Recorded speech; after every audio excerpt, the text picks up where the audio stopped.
My son-in-law was on the verge of dying and needed a kidney. My daughter told me, "It's your duty to be useful to the man of the family." The doctor was about to operate on me when my 7-year-old grandson screamed, "Grandpa, do you want to know the truth about why he really needs this?" I froze at the revelation.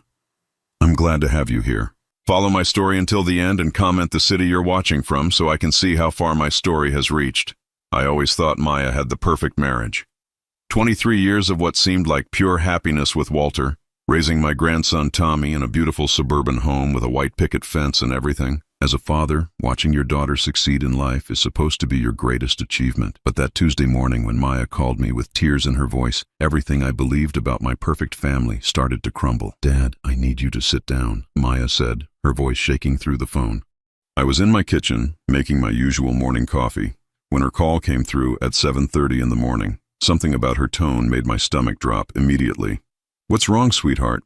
I asked, settling into my old leather chair that my late wife Sarah had always said I should replace. "It's Walter, Dad. He's really sick." The way she said it, with that pause and the tremor in her voice, told me this wasn't just a cold or even the flu. My heart started pounding. Walter had always been like a son to me.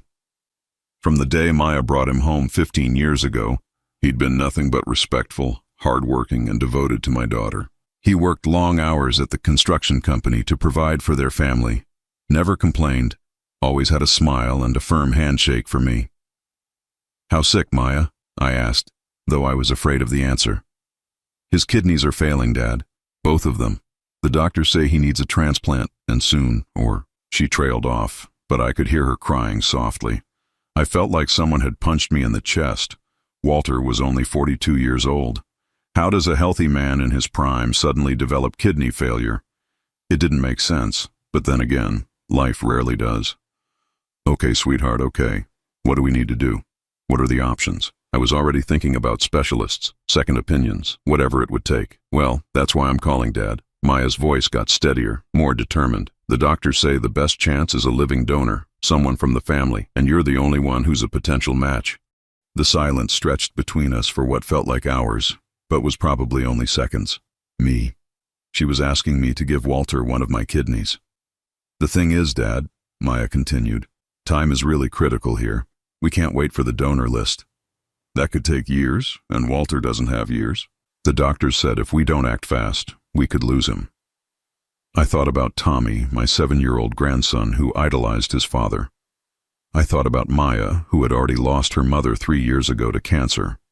How could I let her lose her husband too? "Of course," I heard myself saying. "Of course I'll get tested. When do we start?" "Really, Dad?" The relief in Maya's voice was palpable. "I knew I could count on you. You've always been our hero. You know that. Walter is going to be so grateful." But something about the way she said it bothered me. There was something rehearsed about her words, like she'd practiced this conversation. I shook off the feeling. My daughter was scared and desperate. Of course she'd been thinking about how to have this difficult conversation. "When do I need to go to the hospital?" I asked. "Actually, I've already made you an appointment for this afternoon. Dr. Richardson at Memorial Hospital, 2 o'clock. Is that okay?" I paused. She'd already made the appointment before calling me, before even asking if I'd be willing. Again, I pushed down the uneasy feeling. Maya was just being proactive. She knew I'd want to help. "That's fine, sweetheart. Should I meet you there?" "Yes, Walter and I will be waiting for you in the lobby. And Dad, thank you. You're literally saving his life." After I hung up, I sat in that chair for another 20 minutes, staring at my coffee as it grew cold. Something felt off, but I couldn't put my finger on what. Maybe it was just the shock of the news. Walter had seemed fine at Tommy's birthday party just 2 weeks ago. He'd been laughing, playing catch with Tommy in the backyard, even helped me move some furniture around. At 2 o'clock sharp, I walked into Memorial Hospital's lobby.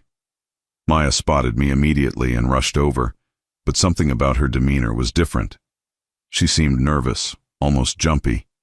"Dad, thank you so much for coming," she said, giving me a quick hug, but her eyes kept darting around the lobby instead of meeting mine directly.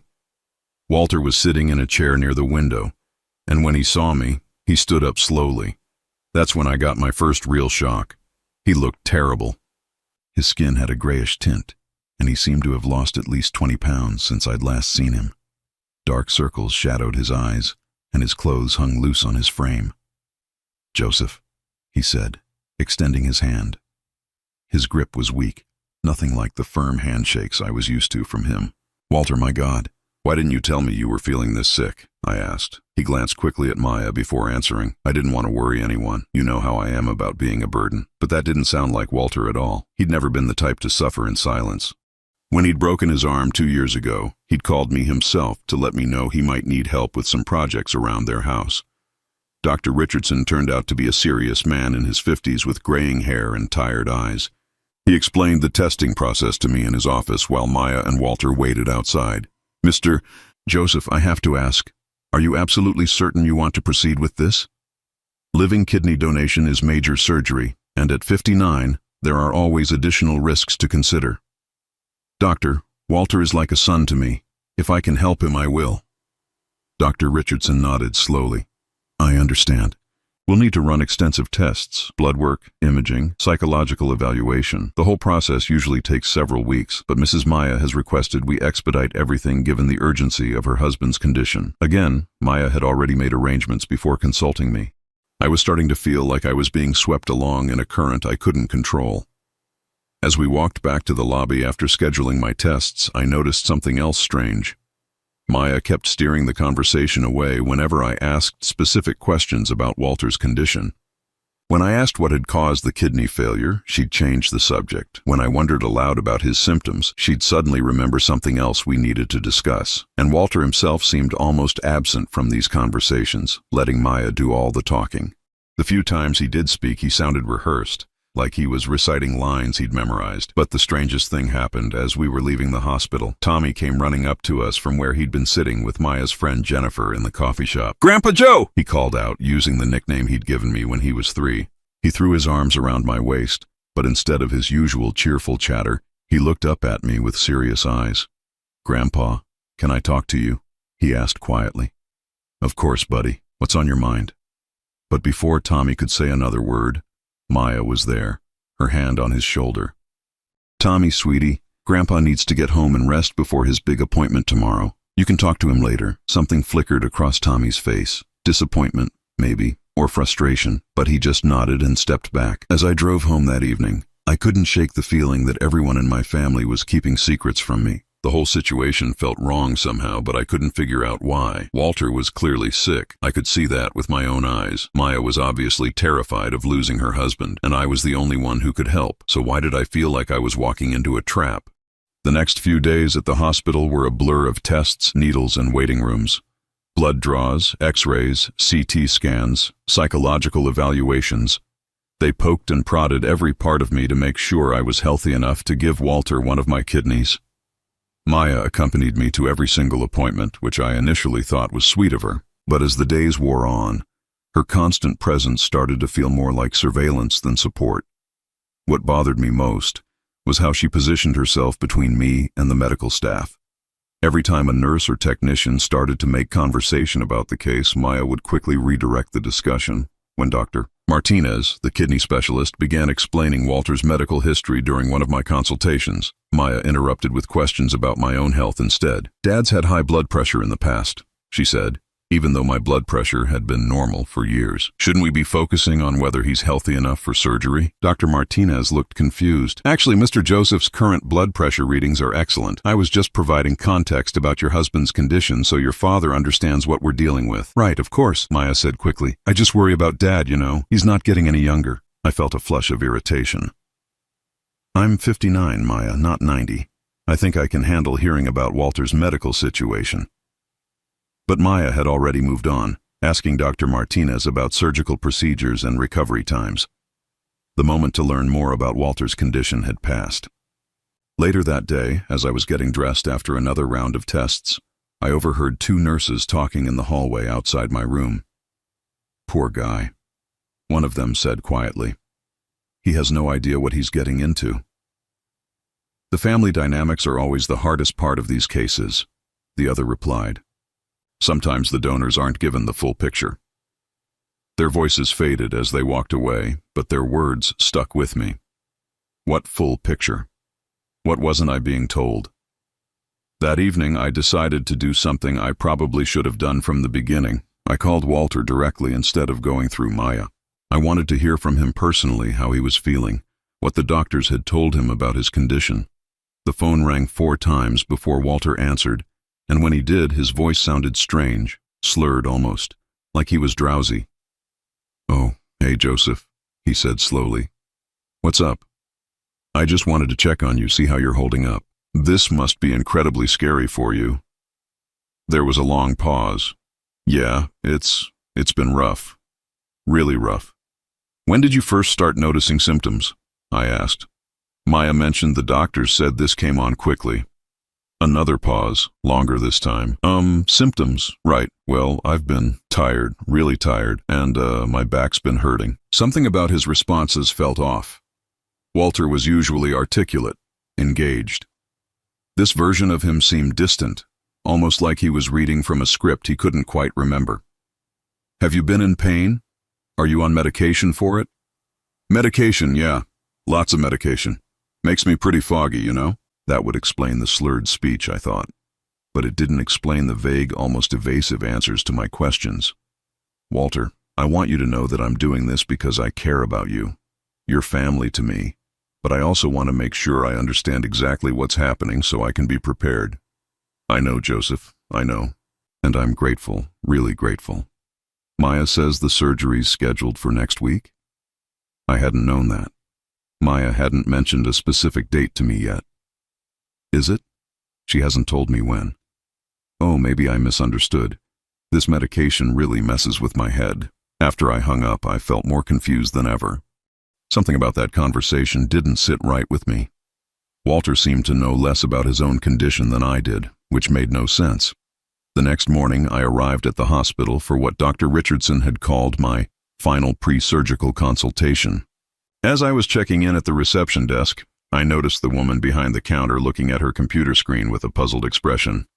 "Mr. Joseph, I'm sorry, but I'm having trouble finding your appointment in our system." "It should be under Dr. Richardson, 9 o'clock, I said. She typed for a moment, then frowned. "I see a note here that your appointment was moved to Dr. Stevens in the nephrology department, but there's no appointment time listed." Maya appeared at my elbow. "Oh, there was a scheduling conflict. Dr. Stevens is Walter's primary kidney specialist. He wanted to see you personally before the surgery." How had Maya known about the scheduling change when I didn't? And why wasn't I told directly? Dr. Stevens turned out to be a younger man, probably in his early 40s, with an intense demeanor that immediately put me on edge. His office was smaller than Dr. Richardson's and he seemed rushed, constantly checking his watch.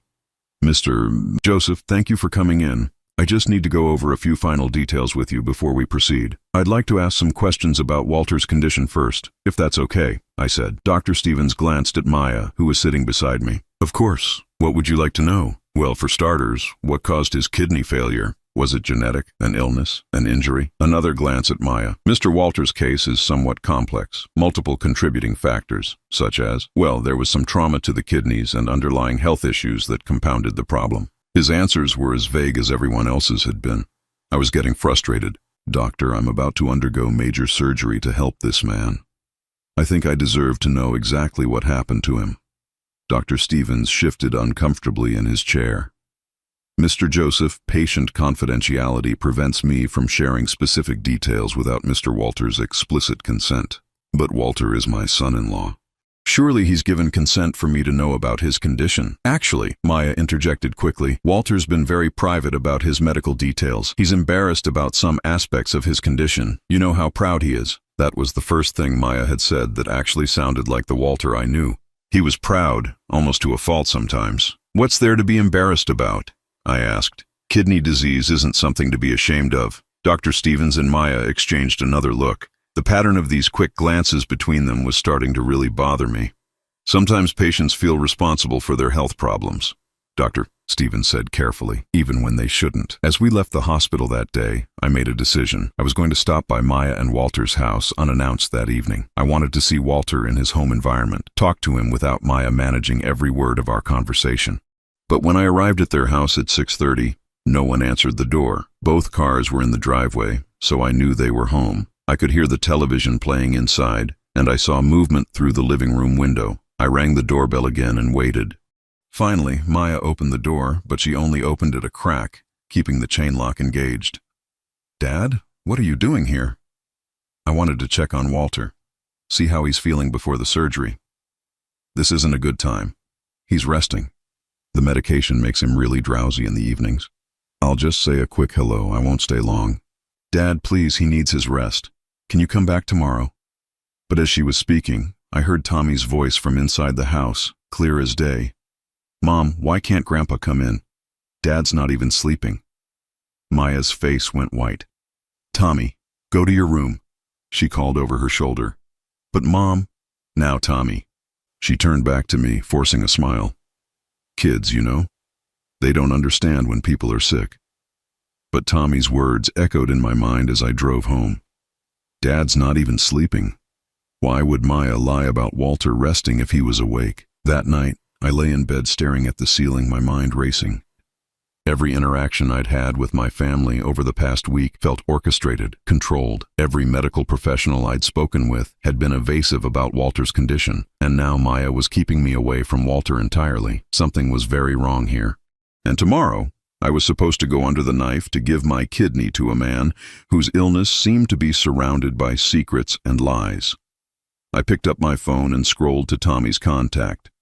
Maya had given me his number last year when she wanted me to be able to reach him directly in emergencies.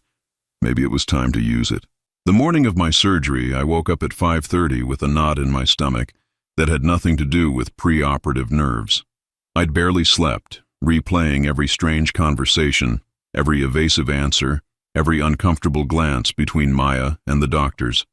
Something was seriously wrong, and I was about to find out what it was in the most dramatic way possible. I arrived at the hospital at 6:15, earlier than my scheduled 7 o'clock check-in time. Maya and Walter were already there, sitting in the pre-surgical waiting area. Walter looked even worse than he had the week before. His skin had taken on an almost yellow tint, and his hands were shaking slightly as he held his coffee cup. "Dad, you're early," Maya said, standing to hug me, but her embrace felt stiff, perfunctory. "Couldn't sleep," I admitted. "Nervous, I guess." "That's completely normal," she said, but she wouldn't meet my eyes. "The nurses will take you back soon to get you prepped." As we sat there waiting, I watched Walter carefully. Something about his appearance bothered me beyond just looking sick. Then it hit me. His symptoms looked more like withdrawal than kidney disease.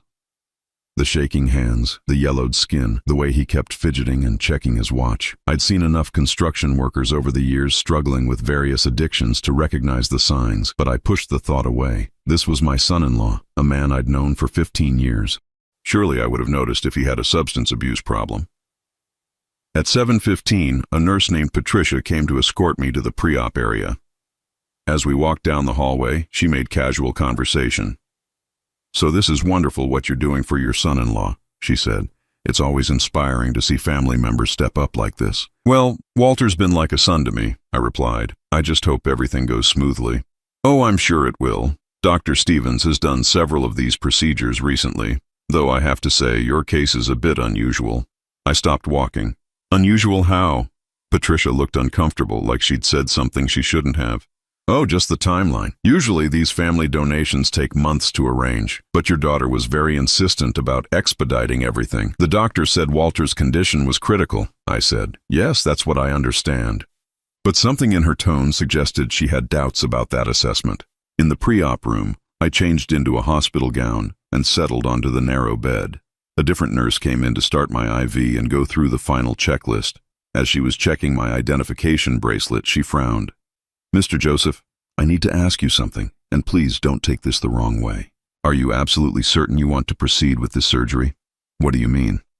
She glanced toward the door, then lowered her voice. "Sometimes family members feel pressured into donation. If you have any doubts at all, any concerns, now is the time to speak up." "Is there something specific I should be concerned about?" Before she could answer, Maya appeared in the doorway. "How are we doing in here?" she asked brightly, but her eyes were sharp, focused on the nurse. "Just finishing up the pre-op checklist," the nurse replied, her professional demeanor returning immediately. After the nurse left, Maya sat down beside my bed, Dad, I can't tell you how much this means to us. To Walter, to Tommy, to me. You're literally saving our family. Maya, can I ask you something? Of course. What exactly caused Walter's kidney failure? She hesitated for just a moment too long. I told you it was sudden. The doctor said it was probably a combination of factors. What factors? Dad, why are you asking so many questions? Don't you trust the doctors? I trust the doctors fine. I'm asking you. Maya's jaw tightened slightly. It was probably genetic predisposition combined with some lifestyle factors. High blood pressure, poor diet, stress from work. But none of that explained the rapid deterioration, or why Walter looked more like someone in withdrawal than someone with kidney disease. Maya, has Walter been drinking heavily? The question came out before I could stop myself. Maya's face went completely white. Dad, what kind of question is that? It's a simple question. Has he been drinking more than usual? Walter barely drinks at all. You know that. But I didn't know that. I realized I actually knew very little about Walter's habits when he wasn't around family. And the more I thought about it, the more I remembered small things. Empty beer bottles in their recycling bin when I'd helped with yard work.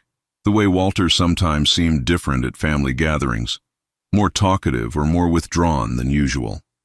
At 8:30, Dr. Stevens came in to speak with me one final time before surgery. Maya immediately stood up. Doctor, is everything on schedule? Yes. We should be ready to begin in about 30 minutes. He turned to me. Mr. Joseph, do you have any final questions before we proceed? Actually, I do. Dr. Stevens, I'd like you to be completely honest with me about Walter's condition. What really caused his kidney failure? Dr. Stevens glanced at Maya, and I saw that same quick look pass between them that I'd been noticing all week. As I explained before, it was likely a combination of factors. Doctor, I'm about to undergo major surgery. I think I deserve a straight answer. Was alcohol involved? The silence in the room was deafening. Doctor? Stephen shifted uncomfortably and Maya's breathing became audible. Mr. Joseph, patient confidentiality. Stop hiding behind confidentiality, I said, my voice rising. I want to know what I'm getting into here. Before Dr. Stevens could respond, there was a commotion in the hallway outside my room. I could hear a child's voice, upset and crying. Then the door burst open, and Tommy ran in, his face streaked with tears. Grandpa Joe, don't let them do it. Maya immediately moved toward him. Tommy, you're not supposed to be here. Who brought you? Aunt Jennifer dropped me off. She said I could see Grandpa before his surgery. Tommy, sweetie, you need to wait in the family room. No! Tommy shouted, and the desperation in his voice made everyone in the room freeze. Grandpa, I have to tell you something. I have to tell you the truth. Tommy, that's enough, Maya said sharply, reaching for his arm. But Tommy dodged away from her and ran to my bedside. He grabbed my hand with both of his small ones, his eyes wide and frightened. Grandpa, do you want to know the real truth about why Dad needs your kidney? The room went completely silent. Maya was standing frozen by the door, her face pale as paper. Dr. Stevens looked like he wanted to disappear into the floor. What truth, buddy? I asked gently, though my heart was pounding. Tommy looked at his mother, then back at me. Dad's not really sick, Grandpa. Not the way they told you. Tommy, stop right now, Maya said, her voice shaking. But Tommy kept talking, the words tumbling out of him like water through a broken dam. Dad hurt his kidneys because he drinks too much. And he takes pills. Mom found bottles hidden all over the house, and she said you would never help if you knew the truth, so we had to pretend it was just regular sick. The world seemed to stop spinning. I felt like I'd been punched in the chest, all the air leaving my lungs at once. Tommy, that's not... Maya started. It is true, Mom. I heard you and Dad talking about it. You said Grandpa would never give his kidney to an addict, so you had to make up a story about him being sick from something else. I looked at Maya, and in her expression, I saw the confirmation of everything Tommy had just said. The guilt, the fear, the desperate calculation of someone whose lies had just been exposed. Maya, I said quietly, is this true? She opened her mouth, but no words came out. Dr. Stevens cleared his throat. Mr. Joseph, perhaps we should postpone the surgery until... Is it true? I repeated, my voice stronger now. Maya's shoulders sagged, and suddenly she looked smaller, defeated. Dad, Walter is sick. He really is. His kidneys are failing because of alcohol and drug abuse.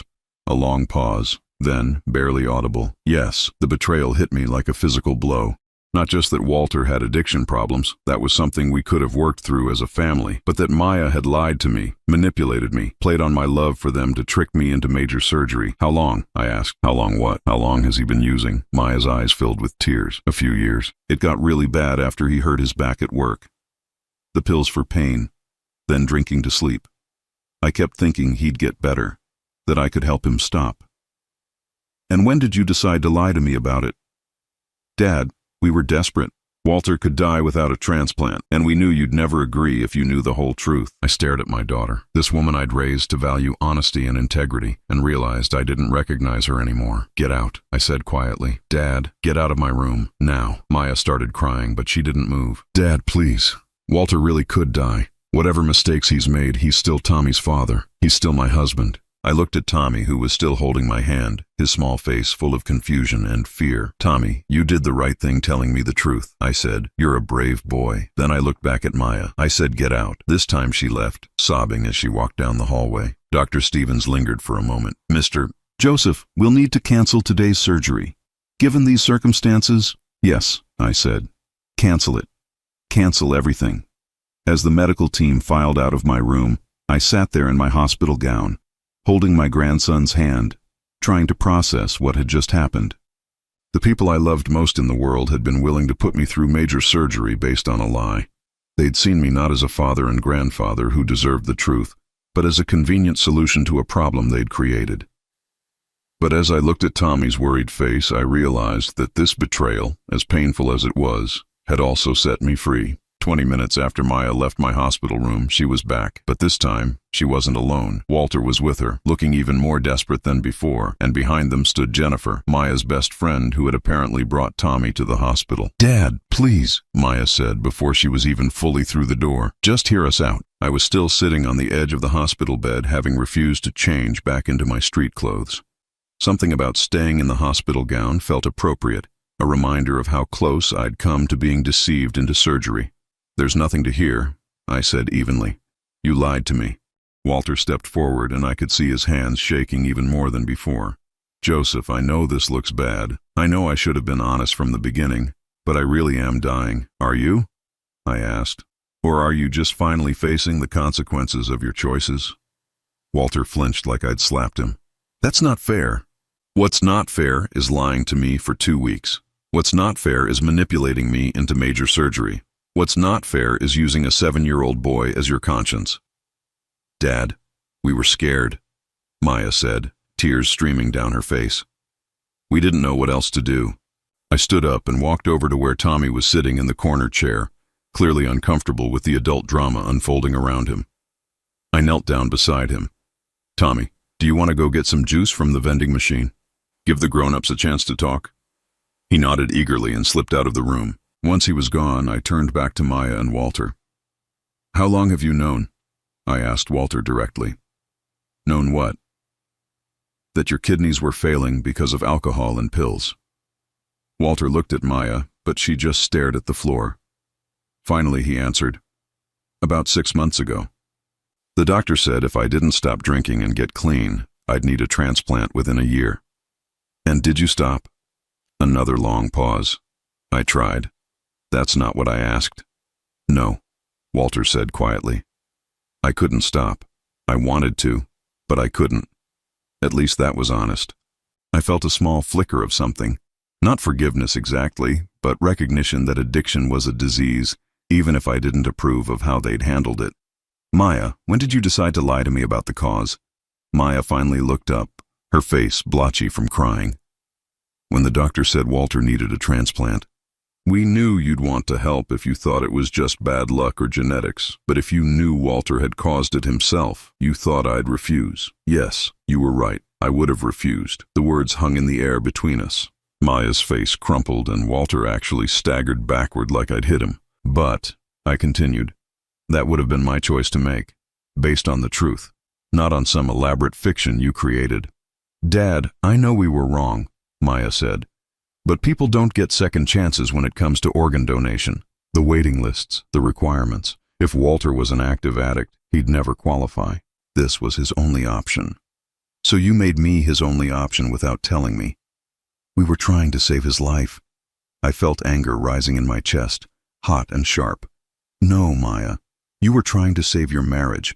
There's a difference. Maya recoiled like I'd struck her. That's not true, isn't it? Tell me, what was your plan for after the surgery? Was Walter going to get clean then? Was he going to stop drinking and using pills? Or were you just hoping that a new kidney would buy you more time to keep pretending everything was fine? The silence that followed told me everything I needed to know. You don't have a plan, I said. You never did. You were just hoping that if you could get him the transplant, somehow everything else would work itself out. Walter cleared his throat. Joseph, I want to get clean, I really do. I just can't seem to do it on my own. Then get help. Real help. Check yourself into a treatment program. Go to meetings. See a counselor. But don't ask me to risk my life and my health to enable your addiction. It's not enabling, Maya protested. It's saving his life. It's both, I said firmly. And I won't be part of it. Jennifer, who had been quietly standing by the door this whole time, finally spoke up. Joseph, I know this is hard to hear, but Maya's been covering for Walter for years. This isn't the first time he's promised to get clean. Maya spun around. Jennifer, stay out of this. No, I won't stay out of it, Jennifer said, her voice getting stronger. Someone needs to tell the truth here. Walter's been in and out of trouble with drinking and pills for the past 3 years. Maya's been making excuses, hiding bottles, covering for him at work when he doesn't show up. She's been living in denial, and now she's trying to drag you into it too. Jennifer, you don't understand, Maya started. I understand perfectly, Jennifer interrupted. I've watched you sacrifice everything for a man who won't help himself. Your savings account, your credit rating, your relationship with your father. And now you want Joseph to risk his health too? I looked at Maya with new eyes. Is that true? About your finances? Maya's shoulders sagged. We've had some struggles. What kind of struggles? Walter missed a lot of work, and the medical bills and some other debts. What other debts? Walter spoke up. I owe some money to people. For pills. The room went cold. What kind of people, Walter? Just guys who helped me out when I couldn't get prescriptions anymore. Drug dealers. My son-in-law owed money to drug dealers. And my daughter had been trying to solve this problem by getting me to give him a kidney. I sat back down on the hospital bed, feeling suddenly exhausted. How much money? About $15,000, Maya said quietly. Jesus Christ. I ran my hands through my hair. Maya, this is so much worse than just addiction. You're in over your heads. That's why we need your help, Dad. Not just with the kidney, but with everything. We need to start over, and we can't do that if Walter dies. I looked at my daughter. Really looked at her. Her clothes were wrinkled and didn't fit quite right, like she'd lost weight recently. Her hair needed cutting, and she wasn't wearing the jewelry I'd given her for Christmas, probably sold it. She looked like a woman hanging on by her fingernails.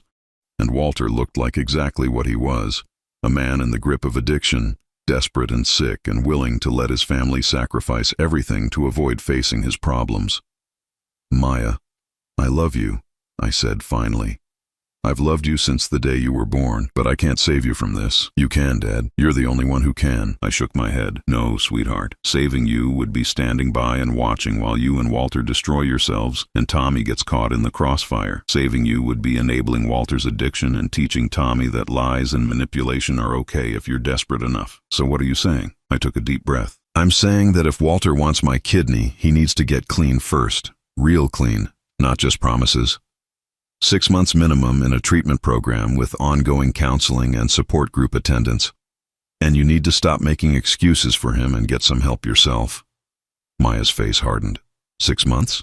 Dad, he might not have 6 months. Then he'd better start treatment today. And if he dies while he's getting clean? The question hung in the air between us like a blade. I felt the weight of it, the impossible choice they were trying to force on me. Maya, if Walter dies because he's finally facing the consequences of his addiction, that's tragic. But it's not my fault. And it's not my responsibility to prevent it by risking my own life. Walter started crying then. Not the quiet tears of earlier, but deep, ugly sobs that shook his whole body. I'm sorry, Joseph. I'm so sorry. I never wanted it to go this far. I believed him. I believed he was sorry, and I believed he'd never intended for things to get this bad. But intention wasn't the same as action, and sorry wasn't the same as change. Walter, being sorry isn't enough anymore. You need to get help. What if I can't? What if I try and fail again? Then you fail. But at least you'll have tried honestly, instead of asking your family to lie and sacrifice for you.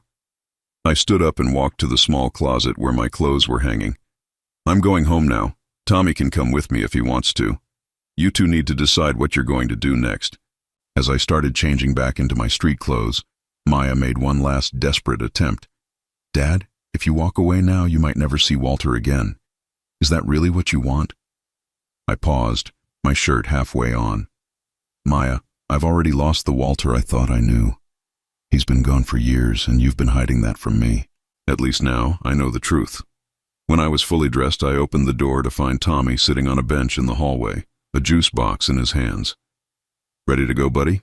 I asked. He nodded and stood up, but then he looked back at the room where his parents were still standing. Grandpa Joe, are Mom and Dad going to be okay? I knelt down to his level and put my hands on his shoulders. I don't know, Tommy, but I know that you're going to be okay, and sometimes that's all we can control. As we walked down the hospital corridor together, Tommy slipped his small hand into mine. Behind us, I could hear Maya crying, but I didn't look back. For the first time in 2 weeks, I knew I was making the right choice. The drive home from the hospital was quiet, except for the soft sound of Tommy humming in the back seat. I kept glancing at him in the rearview mirror. This little boy who had shown more courage and integrity in one morning than the adults in his life had shown in months. When we pulled into my driveway, he unbuckled his seatbelt and looked at me with those serious brown eyes. Grandpa Joe, am I going to live with you now? The question hit me harder than I'd expected. For today, yes. We'll figure out the rest as we go along. That evening, while Tommy was watching cartoons in my living room, my phone started ringing. First Maya, then Walter, then Maya again. I let them all go to voicemail. When I finally listened to the messages later, they ranged from tearful apologies to angry accusations to desperate pleading. Dad, please call me back. We need to talk about Tommy. You can't just take him. Joseph, this is Walter. I know you're angry, but we can work this out. I'll get help, I promise. Dad, you're breaking up our family. Is that really what you want? I deleted each message after listening to it. I wasn't ready to have that conversation yet. I needed time to think, to process what had happened, to figure out how to move forward.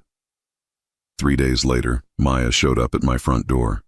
I could see her through the peephole, standing on my porch in wrinkled clothes, her hair unwashed. She looked like she hadn't slept since I'd left the hospital. I opened the door but didn't invite her in. Maya, Dad, we need to talk. Tommy belongs with his parents. Tommy belongs with people who will tell him the truth and keep him safe. Right now, that appears to be me. You can't just decide to keep my son. I'm not keeping him.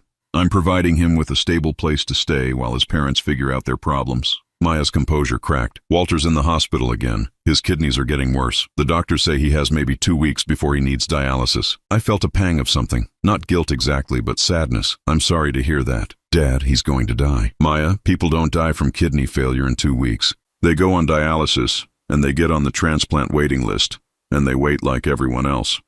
The waiting list could take years. Yes, it could. That's the reality of the situation. So you're just going to let him die because you're angry about how we handled this? I leaned against the doorframe, feeling tired. Maya, I'm not letting Walter die. Walter's addiction is killing Walter. I'm just refusing to enable it. How is giving him a kidney enabling his addiction? Because you're asking me to solve a problem that he created without him having to change anything about his behavior. That's the definition of enabling.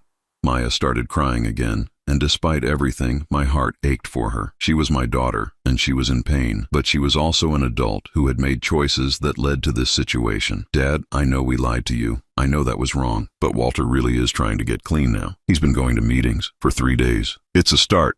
Maya, 3 days isn't trying. 3 days is panic. Real recovery takes months, years, and it requires honesty, which neither of you seems capable of. That's not fair. What's not fair is using a 7-year-old child as your conscience.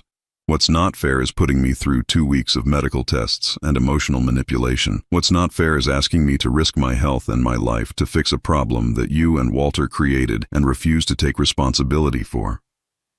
Maya wiped her eyes with the back of her hand. So what happens now?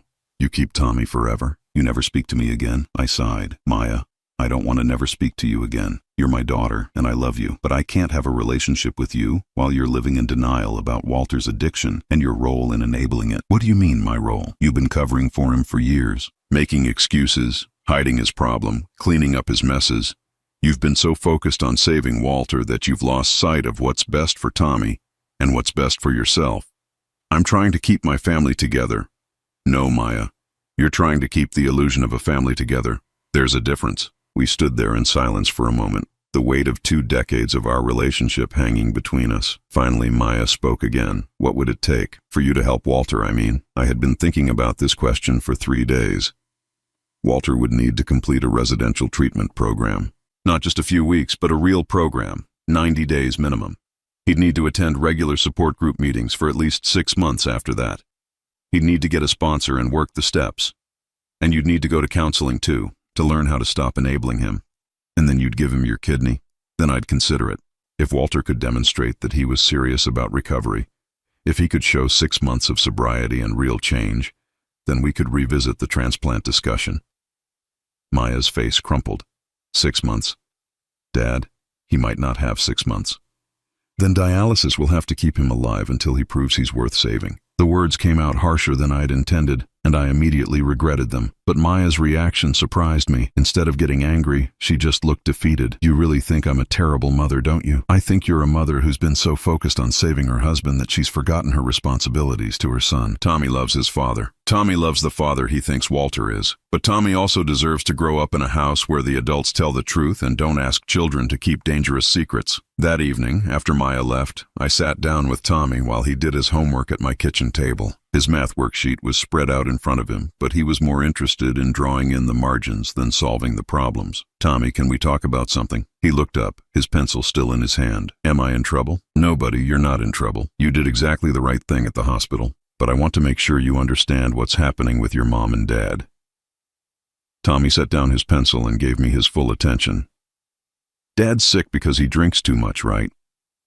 That's right, and drinking too much is called alcoholism. It's a disease, but it's also something that people can get help for if they want to. Does Dad want to get help? I think he wants to get better, but wanting to get better and actually doing the work to get better are 2 different things. Tommy nodded solemnly. Mom gets really scared when Dad drinks. I know she does, and that's not your job to worry about. That's not something a kid should have to think about. But I do think about it. My heart broke a little. I know you do, and that's normal. But while you're staying with me, you don't have to worry about taking care of your parents. That's my job now. Are Mom and Dad going to get divorced? It was a question I'd been dreading, partly because I didn't know the answer, and partly because I wasn't sure it would be a bad thing if they did. I don't know, Tommy.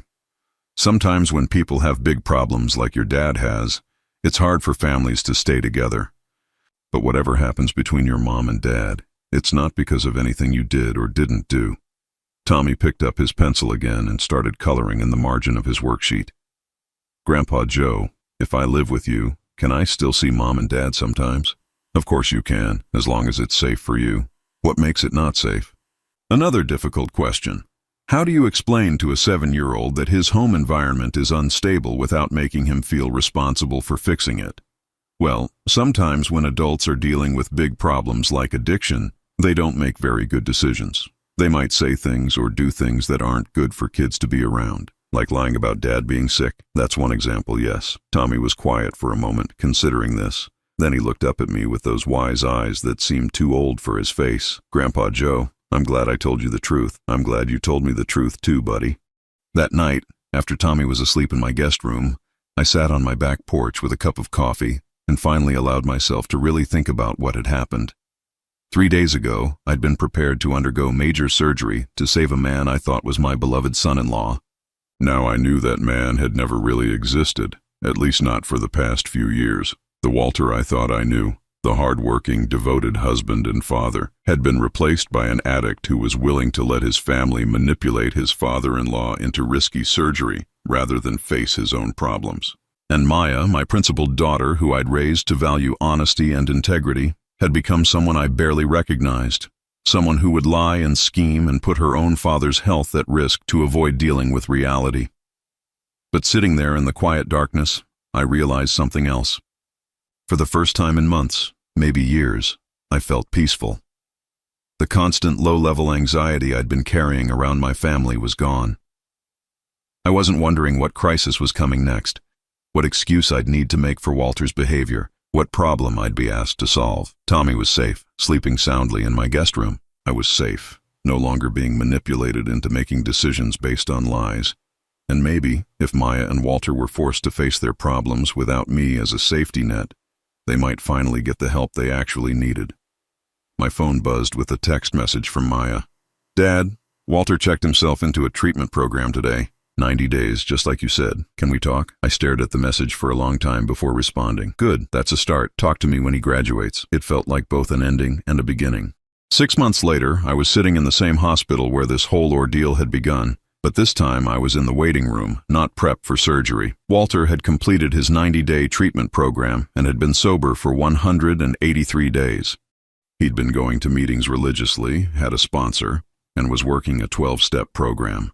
Maya had been attending counseling sessions and Al-Anon meetings to learn how to stop enabling his addiction. And now Walter was having surgery to receive a kidney from an anonymous donor who had died in a car accident 3 days earlier. Maya sat beside me, looking more like the daughter I remembered from years past. She'd gained back some weight, her hair was clean and styled, and there was a clarity in her eyes that had been missing for a long time. Tommy sat on her other side, reading a book about dinosaurs. "Dad, thank you for being here," Maya said quietly. "Of course I'm here. Walter is still family." And he was. The past 6 months had been difficult, with lots of hard conversations and painful honesty. But Walter had done the work. Real work. Not just promises. He'd been transparent about his addiction, his relapses, his struggles. He'd gotten a job at a different construction company and had been honest with them about his recovery. He'd started attending Tommy's school events again, not as the checked-out father he'd been, but as someone genuinely present and engaged. Most importantly, he'd stopped asking other people to fix his problems for him. "The surgeon said the operation should take about 4 hours, Maya said, checking her watch. "These things take time. Try not to worry. I keep thinking about how different things could have been if we'd just been honest with you from the beginning." I'd thought about that too. "Maya, you can't change the past. All you can do is make better choices going forward. Do you think you'll ever trust me again? Really trust me?" It was a question she'd asked me several times over the past months, and my answer was always the same. Trust isn't something you get back all at once. It's something you rebuild slowly, with consistent actions over time. I know. I just hate that I damaged our relationship so badly. The relationship we had before wasn't as healthy as I thought it was, I admitted. I was enabling your enabling. I was so focused on being the helpful father and grandfather that I never questioned whether my help was actually helpful. Maya looked surprised. "What do you mean?" "I mean that every time I bailed you and Walter out of a financial problem, every time I made excuses for his behavior, every time I stepped in to solve your problems, I was making it easier for you to avoid dealing with the real issues. You were just being a good father." "No, Maya, I was being a convenient father. There's a difference. A good father would have asked harder questions. A good father would have insisted on honesty and accountability." We sat in comfortable silence for a while, watching the bustle of hospital activity around us. Finally, Maya spoke again. "Tommy's been different since he's been staying with you. Happier. He's been wonderful, but he misses you." "I know. And I miss him so much it physically hurts sometimes. But I also know he's better off with you right now." It had been one of the hardest decisions Maya had made during Walter's treatment. Agreeing that Tommy should continue living with me until their home environment was completely stable. But it was also one of the most mature decisions she'd ever made. "Maya, being a good mother sometimes means making choices that hurt you, but are best for your child. You're learning that. It doesn't feel like being a good mother. It feels like being a failure. The fact that you can admit you made mistakes and are working to fix them doesn't make you a failure. It makes you human." Dr. Stevens appeared in the waiting room doorway, still in his surgical scrubs. Maya immediately stood up, her face tense with anxiety. "The surgery went very well," he said with a smile. "The new kidney is functioning perfectly. Walter should make a full recovery."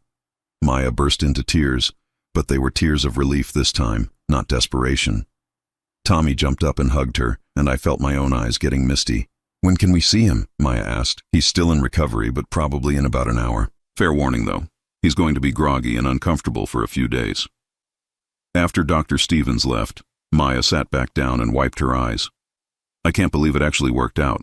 For so long, I was convinced Walter was going to die because of my mistakes. Walter's addiction wasn't your mistake, Maya. Your mistake was thinking you could control it. I just wanted to save my family. And you did, just not the way you originally planned. When we were finally allowed to see Walter, he was awake but drowsy from the anesthesia. His face lit up when he saw Tommy, and I watched my grandson carefully approach his father's hospital bed. "Hi, Dad. How do you feel?" "Tired, but good," Walter said, his voice hoarse. "Really good. Grandpa Joe brought me to see you every day while you were in the treatment place." Walter looked at me over Tommy's head. "Joseph, I don't know how to thank you for everything you've done." "You don't need to thank me, Walter. You did the hard work yourself. I know what I put you through. What I put all of you through. If I could go back and change it." "Walter, you can't go back. None of us can. But you can keep moving forward." He nodded, then looked at Maya. "Have you told him about our decision?" Maya shook her head. "I wanted to wait until after the surgery." I looked between them. "What decision?" Maya took a deep breath. "Dad, Walter and I have been talking with our counselors about what's best for our family. We've decided that Tommy should continue living with you, at least for the next year." I felt a mix of emotions, surprise, concern, and if I was honest, relief. Tommy had settled into a routine with me, and he was thriving in the stability of it. "Are you sure about that?" "We're sure," Walter said. "I need to focus on my recovery without worrying about whether I'm being a good father, and Maya needs to figure out who she is when she's not covering for me. Tommy deserves better than parents who are still figuring out how to be healthy. Besides," Maya added, "he loves living with you. He talks about your Saturday morning pancakes and your fishing trips constantly." Tommy grinned. "Grandpa Joe lets me help make the pancakes, and he taught me how to tie fishing knots.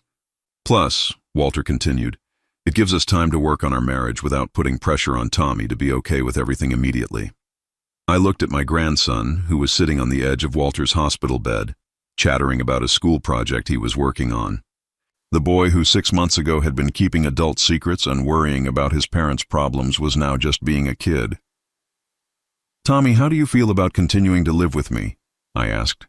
"Can I still see Mom and Dad?" "Of course," Maya said. "We want to see you all the time.